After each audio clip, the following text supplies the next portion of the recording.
Meron pala ako sinamahan na tropa. Ito lang kila Kuya Haji. Bali ito ay isang ABS motor. Ito kasi karaniwan nasisira sa NMAX. Nakikita pag nakikita mo dito sa panel mo na nakailaw yung ABS. Pag nakailaw ABS, ibig sabihin hindi nagpa-function yung ABS mo. Kaya ang nagiging medyo is gagawin, i-repair tong ABS system natin. At meron isang trusted na gumagawa dito sa Quezon City area, dito lang to sa Commonwealth. At ipapakilala ko sa inyo si Kuya Haji, ito siya. Ayan. Kuya Haji, ano yung message mo sa mga customer natin dyan na ginagawan mo ng ABS?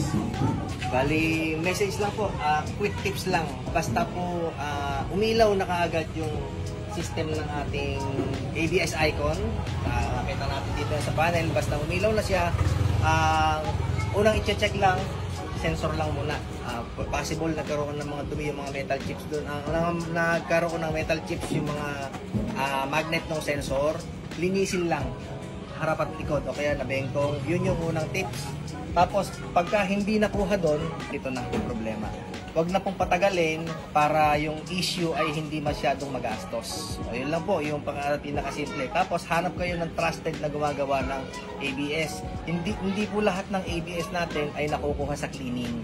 Kadalasan kasi hindi lumalabas yung icon dito ng biglaan.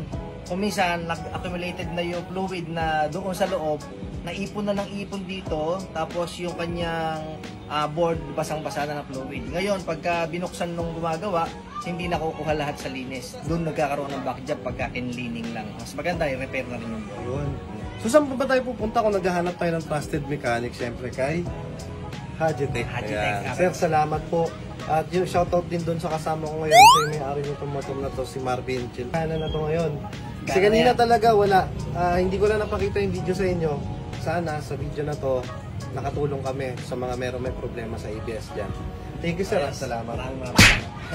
Yung sinasabi namin na pagka gumagamit ka ng motor tapos nakailaw yung ABS, ayaw niya mawala. Ibig sabihin nun, malfunction ng ABS mo. May problema ng ABS motor mo. So ngayon, hindi na namin napakita kung paano nagawa. Pero eto, naka-on yung ilaw. Tapos paparinig namin na nagpa-function ng ABS. So maririnig niyo yung sound ng ABS kapag gumagana na siya.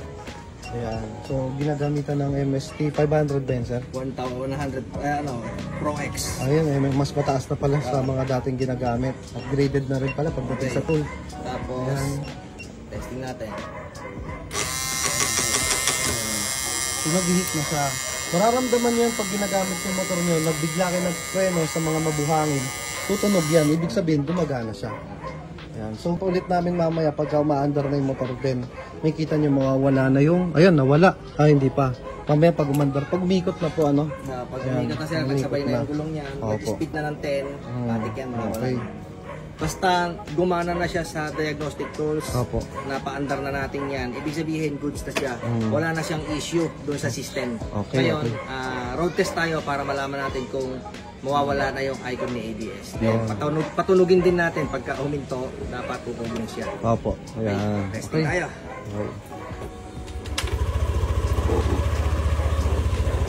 Okay, nabibigay pala. Nakailaw po Ayos siya na nakailaw yung ABS na indicator. Ayan. Start yung engine. Ayos na si sir.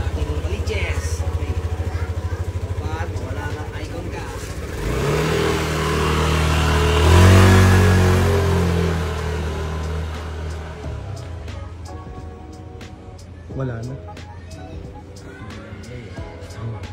Hindi ko na nakita yung ilaw.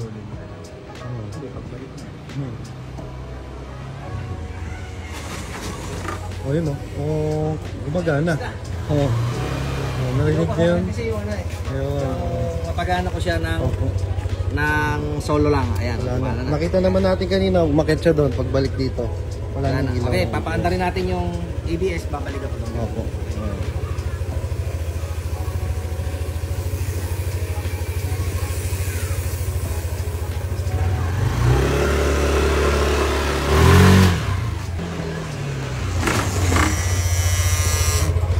Sabihin, gumagana.